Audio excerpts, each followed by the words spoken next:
இந்தியாவோட ரயில் இணைப்புகள் அவ்வளோ விஸ்தாரமானது. ஒவ்வொரு சின்ன சின்ன கிராமத்துலேருந்து பெரிய டவுன்லேருந்து, கன்னியாகுமரியிலேருந்து காஷ்மீர் வரைக்கும் எல்லா இடத்துக்கும் நம்ம ரயில் அரசு ரயில்கள் இயங்கிட்டு இருக்கு.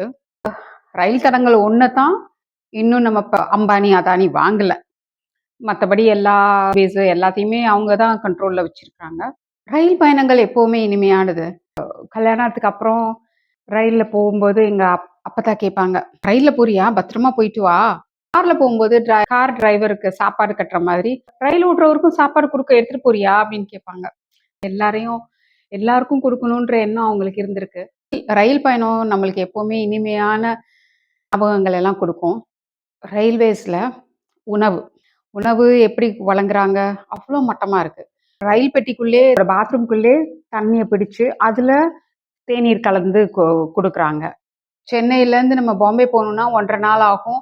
அந்த 1 1/2 நாளுக்கு நம்ம சாப்பாடு எடுத்துட்டு போக முடியாது. வடநாட்டு பக்கம் எப்பவுமே எல்லாத்துலயும் உருளைக்கிழங்கு, உருளைக்கிழங்கு, உருளைக்கிழங்கு தான். பாவக்காய போட்டாலும், வெண்டைக்காய போட்டாலும், எதுல பார்த்தாலும் ஆலுன்னு ஆலு தான். சாப்பிடவே முடியாது. வாயிலயும் வைக்க முடியாது. அரிசியா இருக்கும். ரயில கண்டுபிடிச்சது ராவணன் சித்தர்.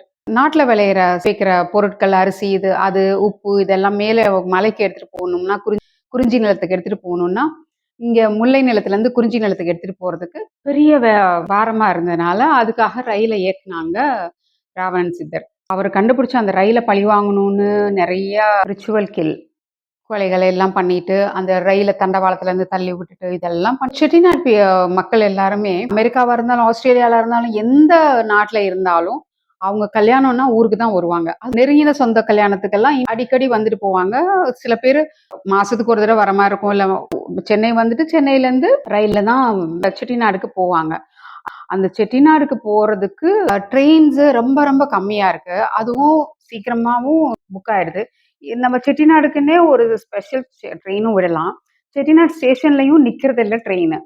ஒண்ணு புதுக்கோட்டையில இறங்கணும், இல்லன்னா காரைக்குடியில இறங்கணும். செட்டிநாடுல ஒரு ஸ்டேஷன் இருக்கு. அது ரொம்ப பழைய ஸ்டேஷன். அந்த ஸ்டேஷன்ல ட்ரெயின்கள் நிக்கிறதே இல்ல. செட்டிநாட சேர்ந்த ஒரு மினிஸ்டர் தான் என்ஆர்ஐ மாரி ஓட்ட வாங்கிட்டு, அங்க போய் டெல்லியில போய் உட்காந்துட்டு நம்மளுக்கு எதுவுமே பண்றதில்ல. தமிழ்நாட்டுக்குன்னு எதுவும் பண்றதில்ல. இப்போ லல்லு பிரசாத் யாதவ் ரயில்வே மினிஸ்டரா இருக்கும்போது, அவரோட ஸ்டேட்டுக்கு அவ்ளோ பண்ணியிருக்காரு. மத்த மாநிலங்கள்லயும் நெறைய தங்களுக்கு வேணுங்கிறதெல்லாம் பண்ணிக்கிறாங்க.